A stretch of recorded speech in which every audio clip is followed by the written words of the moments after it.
Imagine walking into Westminster Abbey on a crisp morning in 1837. The air is thick with anticipation. Thousands of candles flicker against ancient stone walls, and the most powerful woman in the world is about to be crowned. But what you don't know, what nobody in that magnificent cathedral knows, is that this 18-year-old girl carries within her blood a secret so deadly it will destroy entire royal dynasties across Europe. Her name is Alexandrina Victoria, and she looks absolutely radiant in her coronation robes. The imperial state crown glitters on her auburn curls as morning light streams through those stunning Gothic windows, painting ethereal patterns across her young face. Every person watching believes they're witnessing the dawn of a glorious new era. They have no idea they're actually watching the beginning of one of history's most devastating genetic catastrophes. You see, Victoria carries what we now call hemophilia, a blood disorder that prevents proper clotting. But here's what makes this story absolutely extraordinary. She'll never suffer from it herself. She's what geneticists call a carrier, blessed with one healthy gene that masks the lethal secret hiding in her DNA. The cruel twist of fate? Each of her 9 children will have a 50-50 chance of inheriting this invisible death sentence. Think about that for a moment. Every time Victoria becomes pregnant, it's like playing Russian roulette with royal bloodlines. One wrong genetic throw of the dice, and entire kingdoms will crumble. The love story that seals Europe's fate begins 3 years later.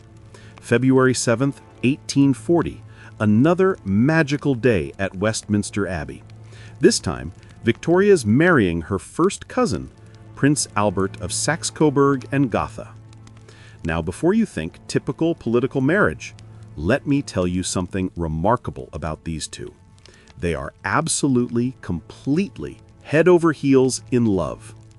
Their private letters, still preserved today in the royal archives, read like something from a romance novel. Victoria writes to Albert, "My dearest love, I cannot express how much I adore you. Every moment away from you feels like an eternity." Albert responds with equal passion, "My beloved Victoria, you are my sun, my moon, my entire universe. I never dreamed such perfect love existed on earth." Picture their wedding portrait. 2 young people gazing into each other's eyes with that special glow that only comes from true, deep love. They believe they're going to live happily ever after, raising beautiful children who will inherit vast empires through strategic marriages. They have no idea that their passionate romance is about to become the delivery system for genetic disaster across an entire continent. Between 1840 and 1857, Victoria and Albert create what looks like the perfect royal family. 9 children in total: Princess Victoria, Prince Albert Edward, the future King Edward VII, Princess Alice, Princess Helena, Princess Louise, Prince Arthur, Prince Leopold, and little Princess Beatrice. The royal nurseries at Buckingham Palace echo with children's laughter, filled with the most privileged youngsters in the world.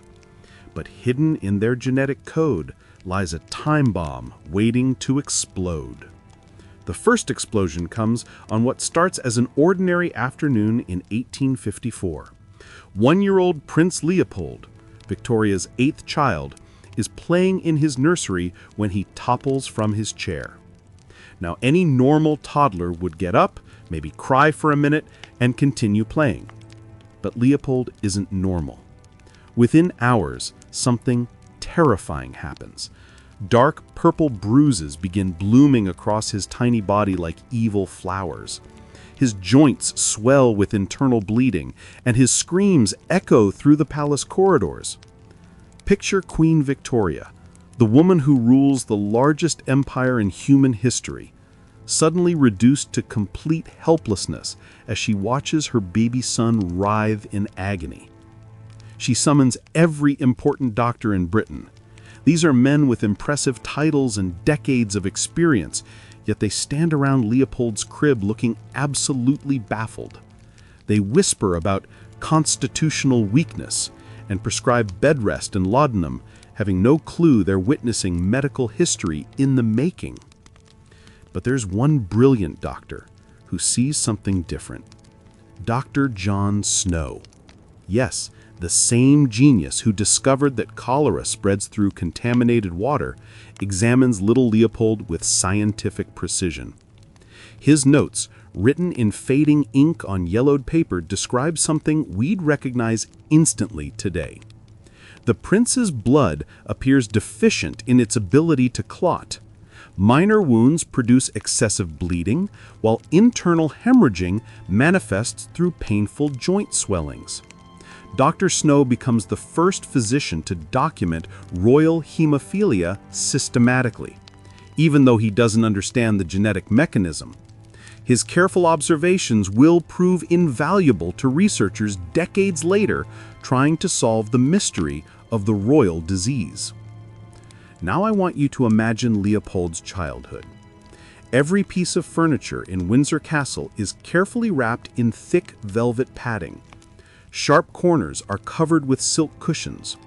Servants walk ahead of him like bodyguards, constantly scanning for anything that might cause a bump or scratch that could kill him. While his brothers learn to ride horses and practice swordplay, Leopold studies Latin and Greek. His tutors are chosen not for their academic credentials, but for their gentle temperaments. The library becomes his playground because books can't cause fatal bleeding episodes. Yet something extraordinary emerges from this confinement. By age 10, Leopold speaks 4 languages fluently. His letters reveal a brilliant mind grappling with philosophy and poetry. He writes to his grandmother, "Perhaps those of us who must observe life from the sidelines see it most clearly." This fragile boy, trapped in a padded prison, develops an intellect that astounds everyone around him. Before we continue with this incredible story, I hope you're finding it as fascinating as I do. If you are, I'd love for you to subscribe to our channel and give this video a thumbs up. Your support helps me bring more amazing historical stories to light. Stories that show how personal struggles can literally reshape the world. Please also share your thoughts in the comments below. Now let's see how this genetic disaster spreads across Europe like wildfire. Leopold represents just the beginning of our tragic tale. The real horror of hemophilia lies not in its immediate victims, but in its silent carriers, the women who unknowingly spread this genetic time bomb across the continent like angels of death. 2 of Victoria's daughters become the primary agents of this biological catastrophe. Princess Alice, born in 1843, embodies everything Victorian society admires in women: gentleness, duty, and an almost mystical capacity for self-sacrifice. She establishes field hospitals during wars, promotes women's education, and becomes known as the Angel of Darmstadt for her charitable work. Alice's wedding in 1862 to Grand Duke Louis IV of Hesse seems blessed by heaven itself. The ceremony at Osborne House is intimate and touching, made even more poignant by Prince Albert's recent death. Alice wears her mother's wedding lace, her eyes shining with hope for the future. For 10 years, everything appears perfect. Alice and Louis create a cultured court in Darmstadt, and their first children seem healthy and normal. Alice throws herself into charity work, becoming beloved by everyone who meets her. But genetics is patient. It can hide for generations, then strike without warning. Picture Alice in 1872, watching her young son Ernst play in the palace gardens. He's an active, curious boy who loves climbing trees and racing through flower beds. Then comes that horrible afternoon when Ernst tumbles from a low garden wall, a fall that wouldn't even slow down another child. But Ernst is different. The bleeding starts immediately, bright red staining his white sailor suit. It continues for hours, then days, despite every medical intervention. Alice kneels beside his bed, her face growing pale as the terrible truth dawns. Her son has inherited the family curse. In her private letters to Queen Victoria, Alice pours out her anguish. "The dreadful inheritance has shown itself in my darling boy. I watch him sleep and pray God will spare him the suffering that awaits. How cruel that love should carry such a burden." The realization transforms Alice's entire world. Every bump, every scraped knee becomes a potential death sentence. She develops an almost supernatural ability to sense danger, appearing instantly whenever Ernst cries out, as if connected to his pain by invisible threads. But Alice's story becomes even more tragic when we realize her daughter, Princess Alex, has also inherited the carrier gene. This beautiful, intelligent young woman will carry the hemophilia mutation like a hidden dagger straight toward the most catastrophic chapter in our story, Imperial Russia. Meanwhile, Victoria's youngest daughter, Princess Beatrice, represents another thread in this deadly genetic web. Beatrice serves as her mother's constant companion after Albert's death, remaining unmarried until her late 20s to care for the grief-stricken queen. When Beatrice finally marries Prince Henry of Battenberg in 1885, their union produces 4 children, including 2 sons destined to suffer from hemophilia. But it's Beatrice's daughter, Princess Victoria Eugenia, who will carry the royal disease to its next tragic destination, the Spanish throne. Let's travel now to the sun-soaked courts of Spain, where our genetic drama takes on Mediterranean passion and intensity. The year is 1906, and King Alfonso XIII of Spain, young, handsome, and utterly charming, has fallen desperately in love with Princess Victoria Eugenia of Battenberg, Victoria's granddaughter through Princess Beatrice. Their courtship unfolds like grand opera. Alfonso, nicknamed the Playboy King by European newspapers, pursues Anna with romantic intensity that captures hearts across the continent. He sends her flowers daily, writes passionate love letters, and even converts her from Protestantism to Catholicism so they can marry. Their wedding on May 31, 1906 should have been the perfect fairy tale ending. Madrid's Church of San Jerónimo el Real overflows with European royalty. Anna looks absolutely ethereal in her gown of silver tissue and antique point lace, while Alfonso appears every inch the romantic hero in his military dress uniform. But as their golden carriage rolls through Madrid's flower-strewn streets toward the royal palace, disaster strikes like lightning. Mateo Moral, an anarchist, hurls a bomb hidden in a bouquet of flowers. The explosion kills 24 people and wounds over 100 more. Blood spatters across Anna's wedding dress, a grim foreshadowing of the genetic tragedy about to unfold. The early years of their marriage seem blessed by fortune. Alfonso adores his beautiful British wife, and Anna adapts remarkably well to Spanish court life. She learns flamenco dancing, masters Castilian Spanish, and charms the Spanish people with her grace and dignity. Their first child, Prince Alfonso, arrives in 1907 amid national celebration. Church bells ring across Spain from Barcelona to Seville, bonfires light the night sky, and the Bourbon dynasty appears to have secured its future. But within months, Anna begins noticing troubling signs. Baby Alfonso bruises at the slightest touch, cries inconsolably, and bleeds excessively from minor scratches. Spanish court physicians, steeped in traditional medicine and unfamiliar with genetic disorders, initially dismiss these symptoms. His Royal Highness is simply delicate, they assure the worried parents. Spanish sunshine and good Castilian air will strengthen his constitution. But Anna knows better. She's lived her entire life in the shadow of the royal disease, watching her hemophiliac uncles struggle with their condition. As Alfonso's symptoms worsen, she experiences that terrible recognition every carrier mother fears. she has passed the curse to her son. Dr. Alejandro San Martin, a progressive Spanish physician educated in Germany, finally makes the diagnosis that shatters a dynasty. His confidential medical report to King Alfonso XIII of Spain delivers a devastating verdict. His Royal Highness suffers from a hereditary blood disorder previously observed in the British royal family.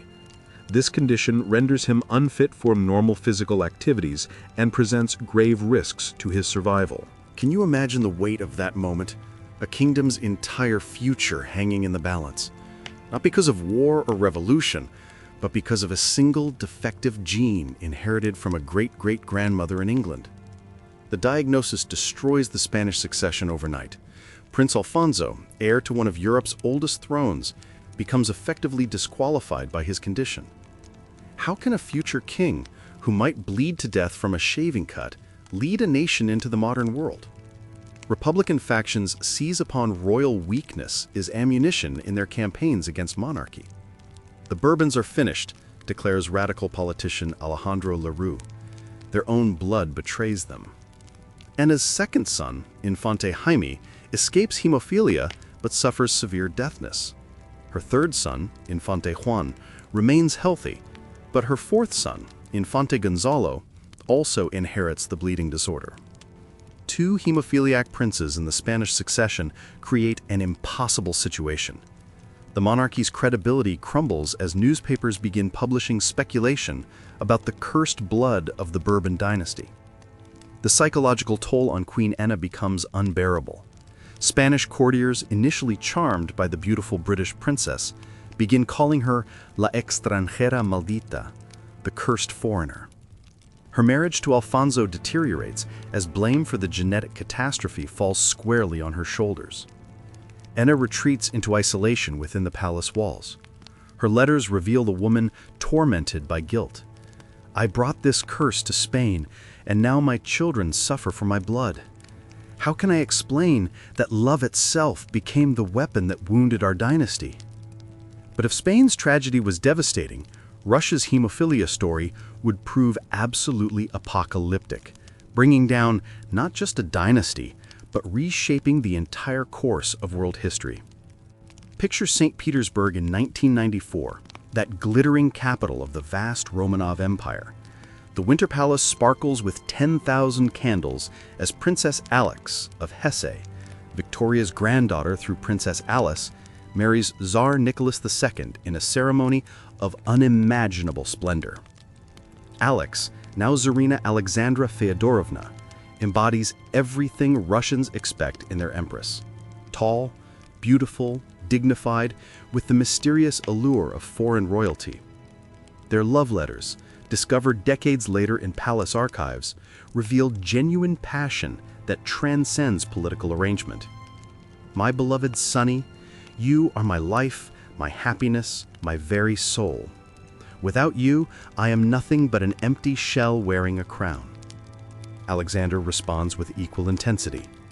My precious Nikki, you are my anchor in this vast empire.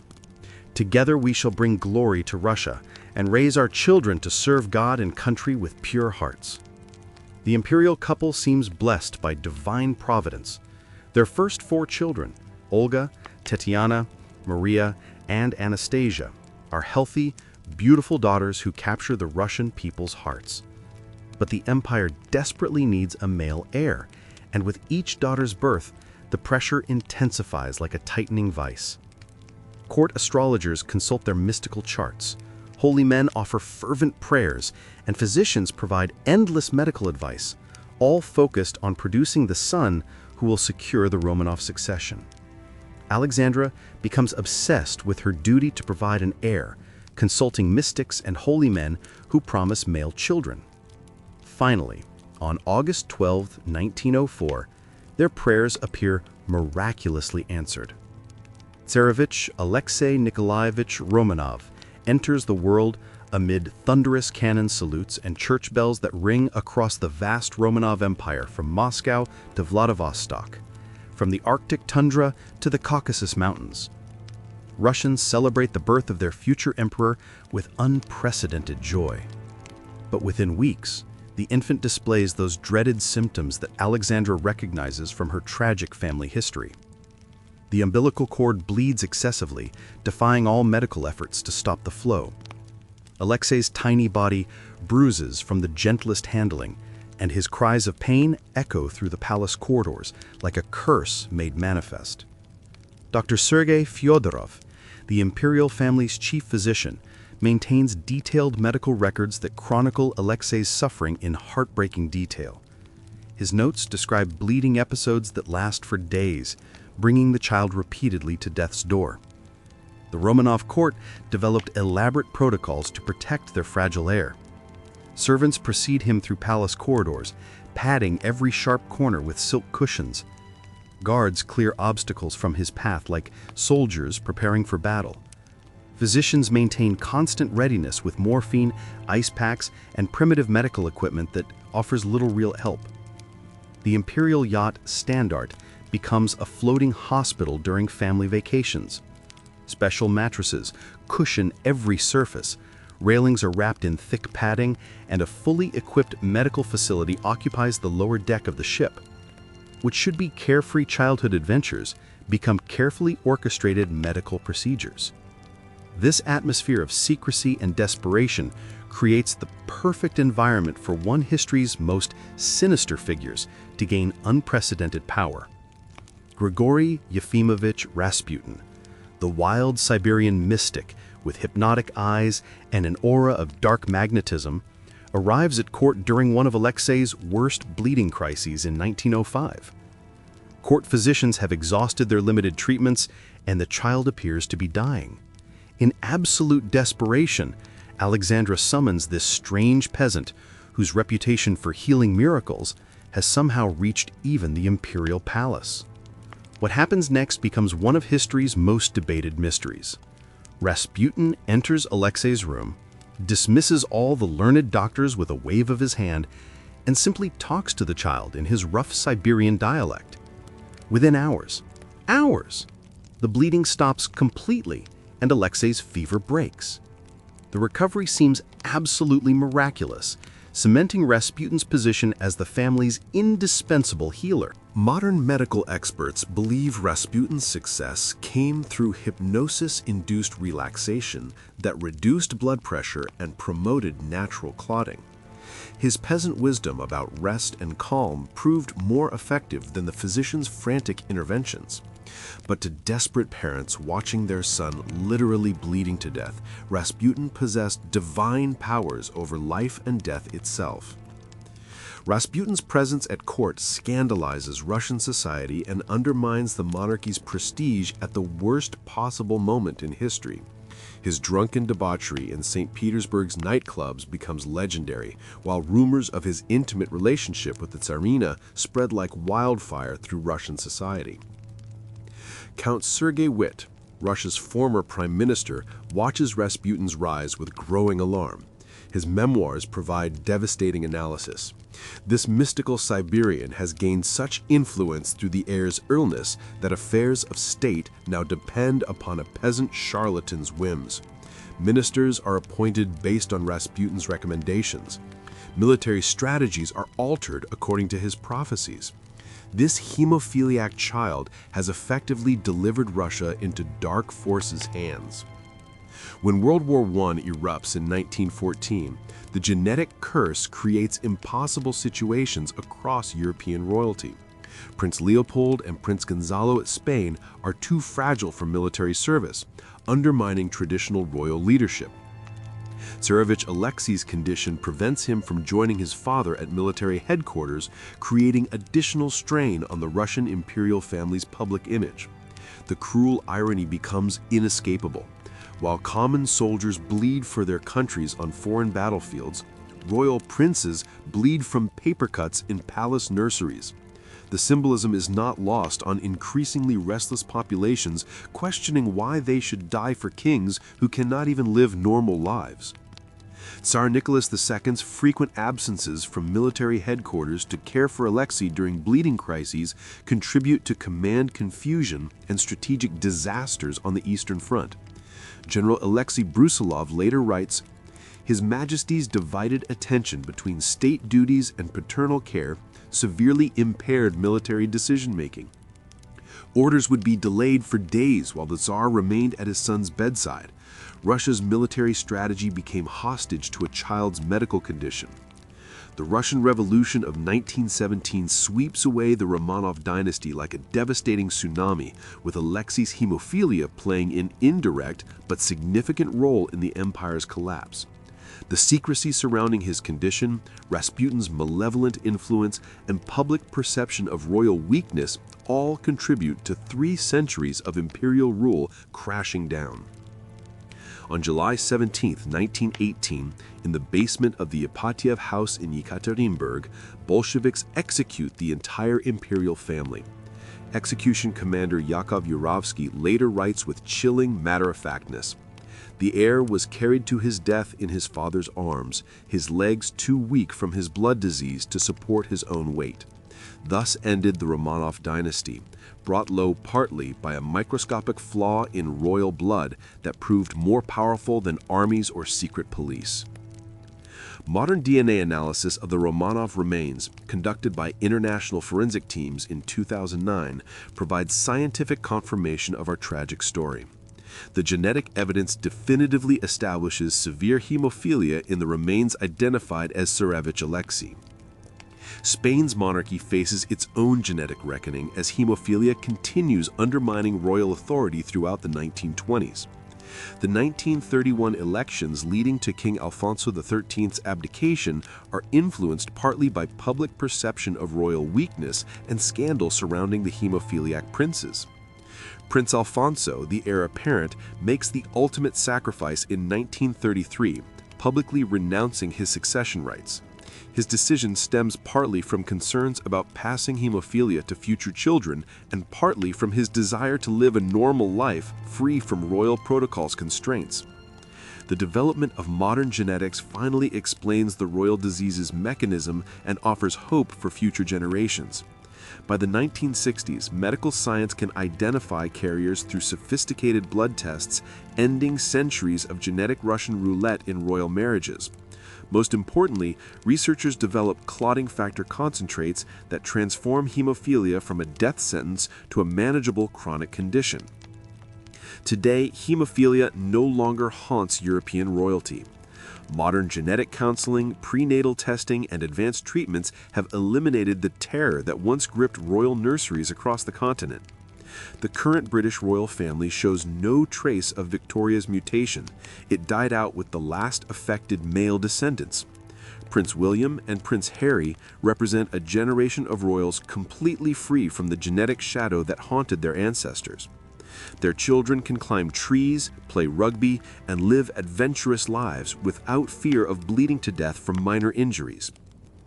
Queen Victoria's microscopic genetic flaw, a single-changed nucleotide among 3 billion base pairs in human DNA, proved more revolutionary than any political movement, more powerful than any army, more influential than any ideology.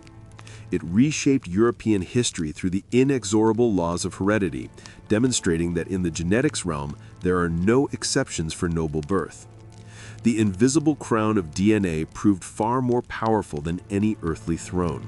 Its decrees written not in gold or precious stones, but in the humble 4-letter alphabet of our shared genetic inheritance. Hemophilia taught the world a fundamental truth that resonates today. We are all, regardless of birth or station, united by common threads of biological destiny. The royal disease may be conquered by modern medicine, but its lessons remain eternal. A reminder that life's most intimate aspects can alter civilization's course, and that love itself can carry both blessing and curse in our genes' mysterious language. In the end, Victoria's hidden curse proved that no crown, no matter how magnificent, can protect against the democratic power of biology itself.